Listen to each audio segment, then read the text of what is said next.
All right, everybody, welcome to Math with Grace. For this video, we're going to be covering relations and functions, book 1203, sections 1 through 3.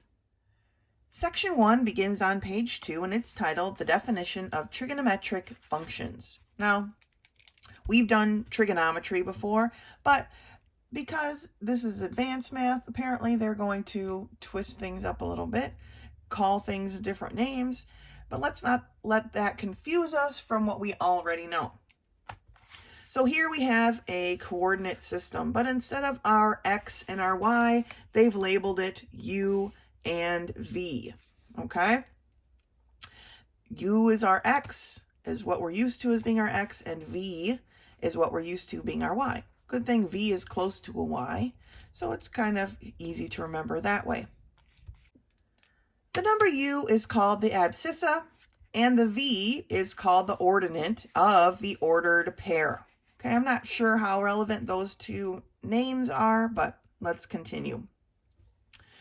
And they tell us that if we have a point out here where we draw a line from the origin to that, through that point, a ray, let's say, then we have some information. R being this part here, right? We can draw a straight line, a perpendicular line down, and create a right triangle, just like we're used to doing with trigonometry. The length of this is my v. That makes sense, right? Because when I find my coordinate point u comma v, I went over u points and I went up v points. So it makes sense that this is v and this is u. R being the hypotenuse of my triangle, we can use the Pythagorean theorem to solve. Now this angle they've created, which looks like a 0 with a horizontal line, is called angle theta. That's what they're naming it. It's written right here, angle theta. So it says angle theta is to be in the standard position when the vertex is at the origin and the initial side of the angle coincides with the positive part of the u-axis. So this is the positive side of the u-axis, and that's where this angle goes, right? From that information, we've got all this trigonometric functions here. Now, there are a lot of things here, because we're not just dealing with the sine, the cosine, and the tangent anymore. We're also dealing with the cotangent, the secant, and the cosecant, all right? But if we look at these, we can see that our sine is v over r. And if we remember sine, it's going to be opposite over hypotenuse, right? Here's our angle. Opposite would be the v. The hypotenuse was r. So the formula is still the same. They're just calling it something different, right? So for sine of theta, it's v over r. For the cosine of theta, it's adjacent over hypotenuse, right? Or u over r. Then our tangent is the opposite over the adjacent, v over u. Then these are a little bit different. We have a cotangent, a secant, and a cosecant. All right, but if we look at the cotangent compared to the tangent, you'll see that it's simply the reciprocal. If you look at the secant with the sine, with the cosine, they are the reciprocal. And if you look at the sine and the cosecant, they are reciprocal numbers, and that's what this first question is asking you, okay? Looking at the top of page 3,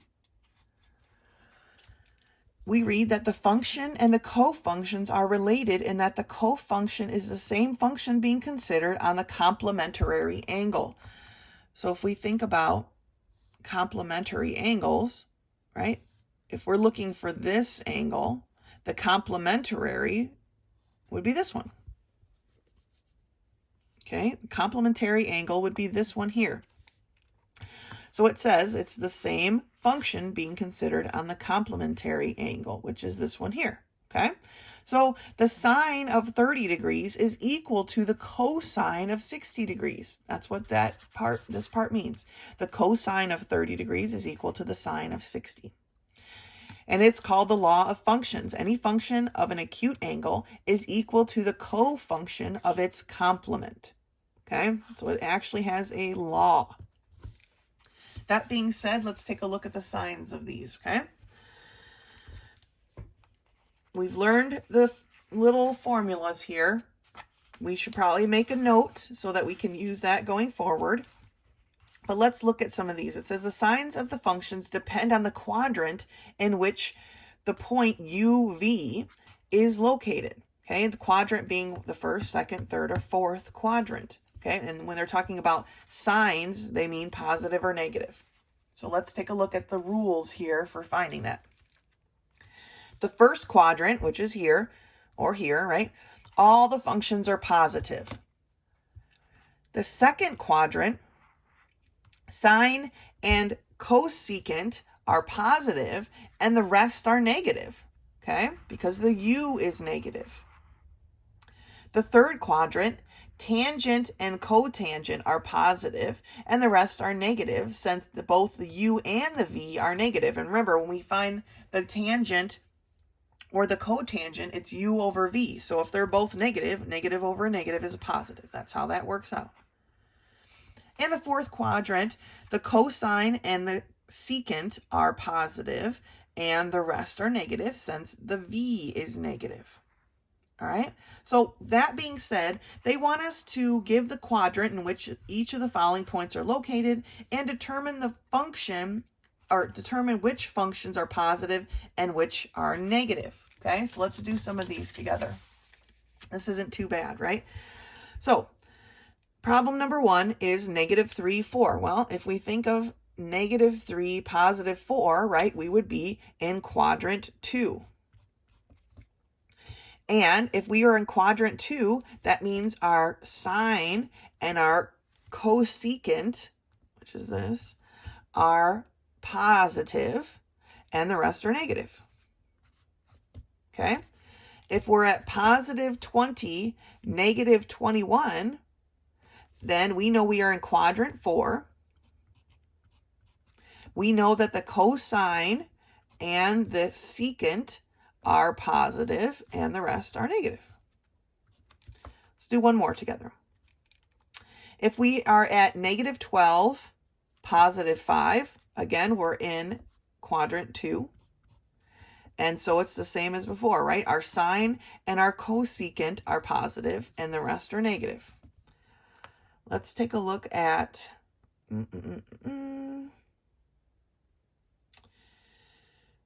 I don't know, let's do number 7, 1.7. We have the square root of 3, comma, square root of 10. Those numbers are going to be decimals. You don't need to pull out your calculator to figure them out, but we know that they're going to both be positive, right? Both of those answers are going to be positive. So we would be in quadrant 1. And in quadrant 1, everything is positive. All right, so work through the rest of those. Let's turn the page. Now there's a few more problems at the top of the page that continue like the ones we were just looking at. I made a little note card so I don't have to keep flipping back and forth to look at these, but let's do some of the next section. In the next section, it says name the quadrant in which these things take place, okay? So we have the tangent of theta and the secant of theta are both positive. So it could be in 1, right? Because everything's positive in 1. Where else is our tangent positive? It's positive in 3, but the secant isn't. So this has to be in quadrant 1. What about the secant and the cosecant? Or sorry, the secant and the cosine positive. Well, again, we know that everything's positive in number 1. But here it tells us that the cosine and the secant are positive in sector 4, right? Quadrant 4. So it can be either 1 or 4. Here we have tangent and the cotangent positive. We know that all of them, again, are positive in number 1. And that the tangent and the cotangent are positive in quadrant 3. So we have 1 or 3. What about the sine, cosine, and tangent positive? Well, the only place that we're going to have all three of those things positive is going to be in quadrant 1. So you continue solving those just like that. At the bottom here, the last section, 24 through 32, they ask, in which quadrant is the theta located if the sine is positive and the tangent is positive? Well, definitely going to be 1. And the only other place the tangent is positive, the sine is not. So that has to be quadrant 1. What about the cosine being negative and the tangent being negative? So now we have a negative tangent and a negative cosine. Not quadrant 1 this time. Here in quadrant 2, our tangent and cosine is negative. So definitely quadrant 2. Our tangent here is positive and our cosine here is positive. So it's only going to be in quadrant 2. All right, so continue doing those just like that. Make yourself a note sheet. It'll probably be useful going forward as well. And then you have your first self-test. Good job. Section 2 starts on page 6, and it's about the evaluation of functions. It tells us that a point in a plane identifies a unique angle, right? We knew that already, just like we did in the last one. We picked that point, drew a line, made our triangle. We had an angle, right? This point then determines the values of the 6 trigonometric functions, all right? Or, I put a little or here because we're kind of switching sides here. Or, given a trigonometric function value, a point or points may be determined as well as other trigonometric function values, okay? So we can come at it from either way. Here's an example. If the sine of theta is negative 3/5, they want us to determine the other functions. Well, the sine function we know is the sine is equal to V over R, right? So we have our V is equal to negative 3 and the R is equal to 5. Now remember, the negative 3 over 5, or the 3 and the 5, those were the sides of our triangle, right? The R being the hypotenuse of the triangle and the V being the opposite side. All right, or basically the distance away from the U axis, okay? So what they did here is they drew a picture of what that represented. We know that this is negative 3 down from the U axis, but we could do that on either side, right? And then we know that this is 5 away from the origin because that's our hypotenuse. Here's our right angle. These are just upside down right angles, right? So we know that the hypotenuse is 5, so this has to be 5. Well, we can reverse engineer then using the Pythagorean theorem to find out what our other length is, and that's what they did here, plus or minus 4. So now we know that this distance here is 4, and we can solve for all of the rest, and that's what they did right here. We can solve for all of the rest of the trigonometric functions. All right? So that's kind of what they're asking you here to do. They want you to, given one piece of information, do your best to find the rest. Now, real quick in this example here at the bottom of page 6, I'm just going to look at what information we're given. We're given that the tangent of theta is negative 5/12, just like we were given a sine up here, right? But they also tell us that the cosine of theta is negative. That's to help us plant which quadrant it is. Remember all the things we just did about what quadrant is this, positive, negative? That helps us to figure out which quadrant our angle is going to land in. And so then they were able to find the points.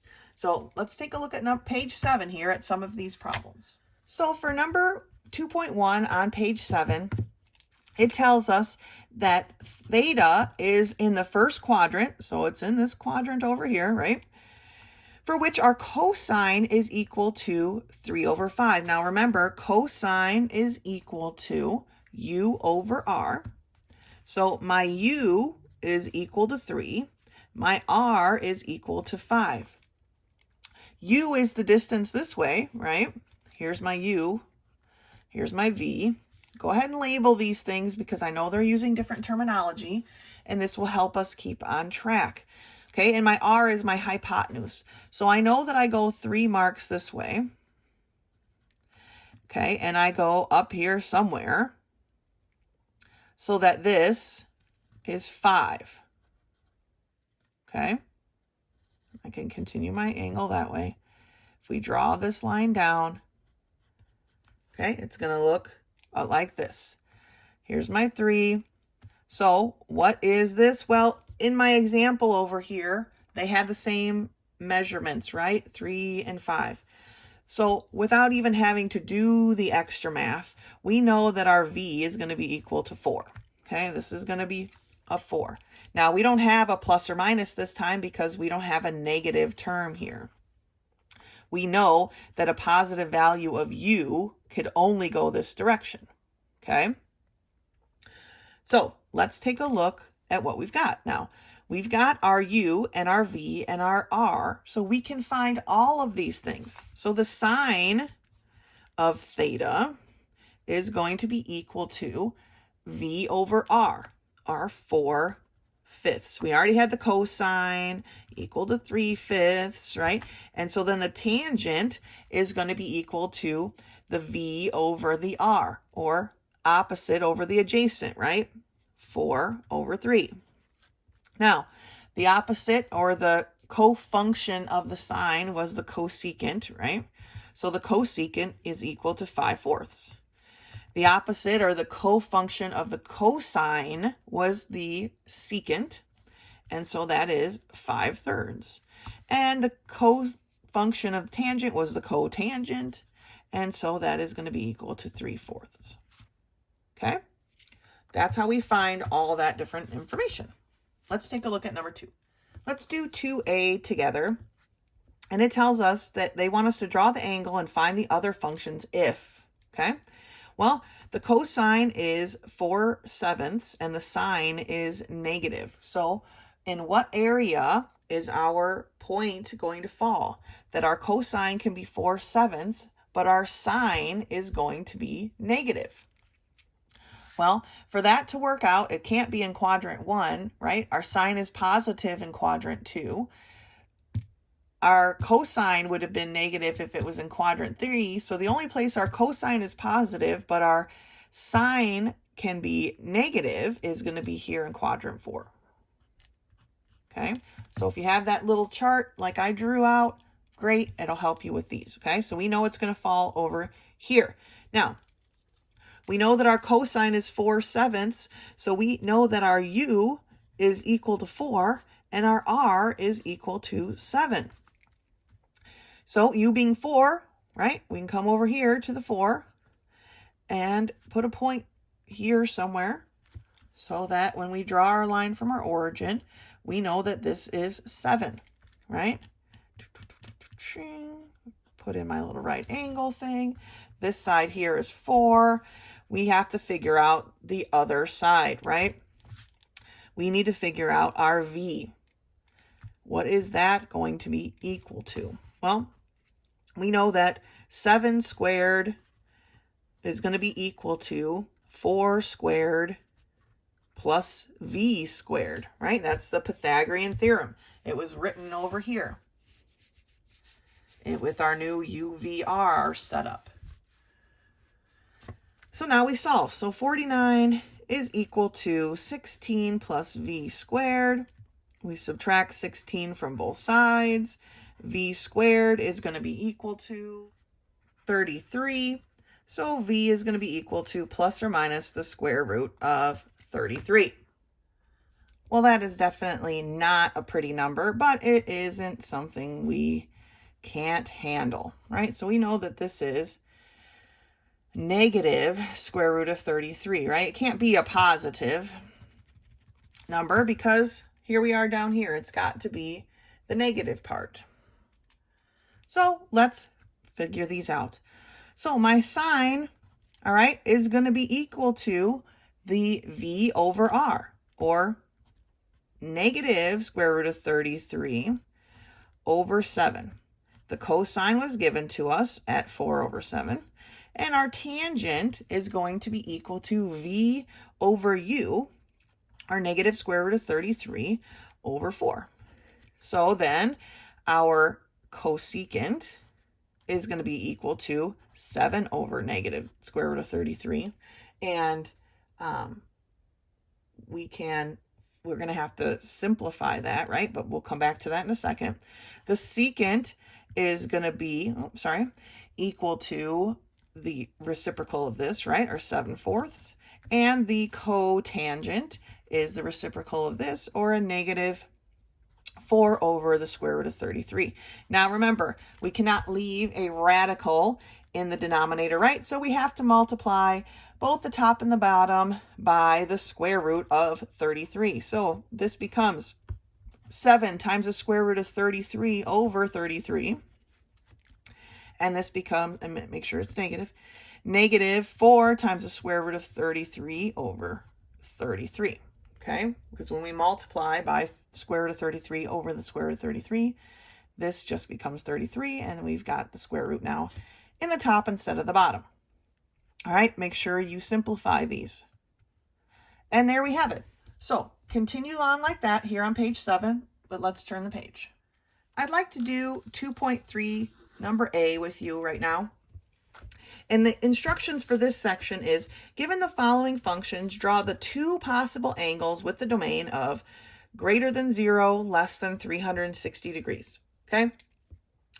Here my sine of theta is 2/3. From our studies here, we know that the sine is positive in quadrant 1 and quadrant 2. So that's where our two angles are going to fall.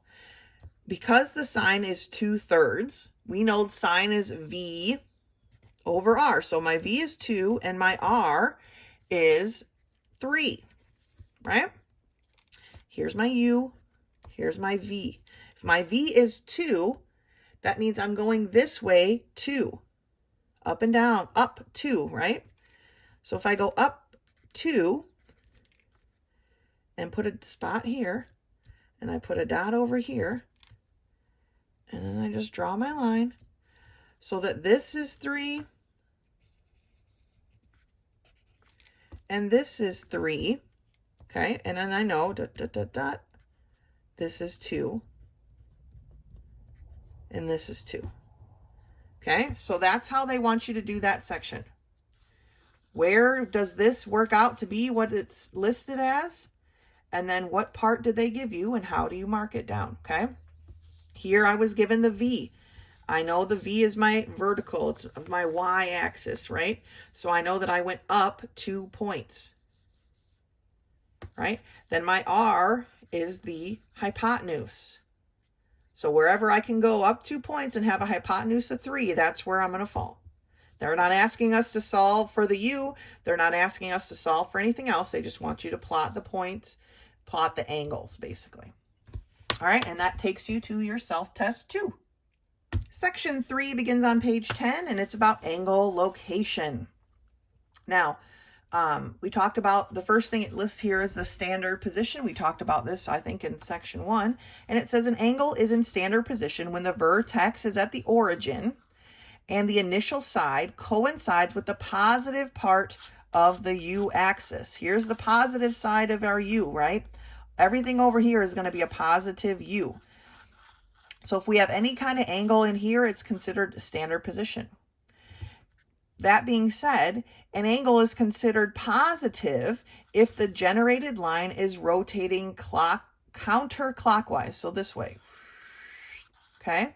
And it's considered negative if it goes clockwise, which is this way. So how do we figure those out? Well, we're going to learn right now. One other thing, it says, it is said to be in the quadrant in which the terminal side lies. So this is in quadrant 1, right? We've been doing those. This one is in quadrant 4, and so forth. If it falls into these quadrants, these are its general measurements. Okay, so let's look at the examples because that's going to teach us how we need to solve and answer these questions. Determine the quadrant in which theta is located and then draw theta. Well, They give us here that theta is 100 degrees. So we know it's positive and that it circles counterclockwise, right? Well, how far is it going to go? If it starts here, we're always starting here, okay, at this U line, always in standard position. That's why they told us from here to here is our standard position. Well, we know we have to go past the V a little bit, right? Because from this U to here is 90 degrees. So it would fall a little bit past that and be in quadrant 2. When our theta is 70, it's going to be in quadrant 1. I mean, we could use this very simply as well, right? Here is your setup. Between 90 and 180 was quadrant 2, right? Between 0 and 90 is quadrant 1. This one is a negative 50. It's a little bit different. It's kind of the opposite of this because now we're starting at our standard position, but we're going clockwise, okay? So it's going to drop down and be here in the 4th quadrant. Negative 225 still starting at our standard position, okay? But it's negative, so it's going clockwise, and it's going to end up over here in quadrant 3. All right, or sorry, quadrant 2. These kind of go in alphabetical, or sorry, in reverse order as this. Positive 235 starts at standard position, but goes counterclockwise. So it's going to end up here in quadrant 3. So here are the listings for the positive numbers. Let me take a second and we'll add the negatives on there. So you can see here, I added the negative side, and all I did was rewrite it, but opposite, right? Instead of being 0 to 90 here, I had the 270, negative 270 to 360. So that negative 270 is greater than theta, which is greater than negative 360, okay? So I just reversed it, added it to this little bit just to help us out. But we need to look at page 11 here real quick because sometimes we're going to have angle degrees greater than 360, which tells us that it swoops all the way around and then some. All right, so they're just telling you to subtract your multiples of 360. The greatest that will go in here was 2 circles, right? And then use what we have left over because it went 1, 2 times around and then the 115 more to stop here in quadrant 2. All right. They want to make one last note as well. A quadrantal angle are angles whose terminal sides coincide with one of the axes. So if it stopped here, if it stopped there, it's a quadrantal angle. Okay. So your exercises here for right before your self-test is to write the quadrant in which each of these standard position angles is located. So using your chart here, and if you want to add that to your other note card that you had, please feel free. If the angle is 150 degrees, then we know it's in quadrant 2. If it's a positive 230 degrees, then we know it's in quadrant 3. Okay, these are pretty straightforward. Number 11, a negative 172 degrees. Well, I've got my list here, right? That's between a negative 90 and a negative 180, so it's in quadrant 3. All right, that's what they want you to do here, and then you have your self-test. That's it for this video. Much different from the last one that we had, wouldn't you say? Good job. Keep it up. If you have questions, let me know. Otherwise, until next time.